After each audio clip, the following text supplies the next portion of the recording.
Okay, so this problem says that a student sits on a freely rotating stool holding 2 dumbbells, each of mass 3 kilograms. When the student's arms are extended horizontally, the dumbbells are 1 meter from the axis of rotation, and the student rotates with an angular speed of 0.750 radians per second. The moment of inertia of the student plus the stool is 3 kilograms times meters squared and is assumed to be constant. The student then pulls the dumbbells inward horizontally to position 0.3 meters from the rotation axis, as shown in figure B. Find the new angular speed of the student and the kinetic energy of the rotating system before and after he pulls the dumbbells inward.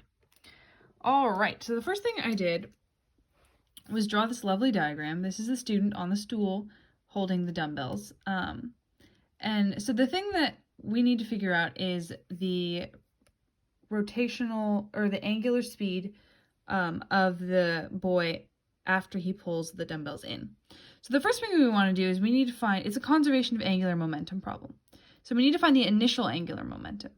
So in order to do this, we have to first find, we know that L is equal to I times W. So we need to first find the initial moment of inertia. So it's given that the boy in the stool is 3 kilograms times meters squared. And now we need to find the addition of the dumbbells. So we use the formula that the moment of inertia is the sum of the mr squareds of all the little points. Treat them as point masses.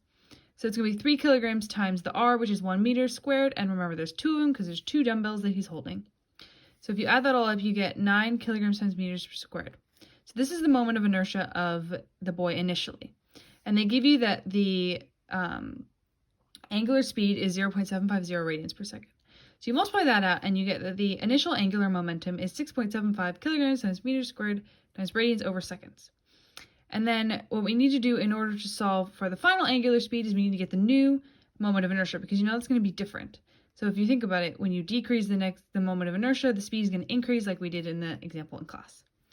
So it told you that the boy and the stool still have a moment of inertia of 3, but now the radius of your point masses is changing. So instead of 1 meter, it's 0.3 meters. So you solve that out. Again, same formula as up here.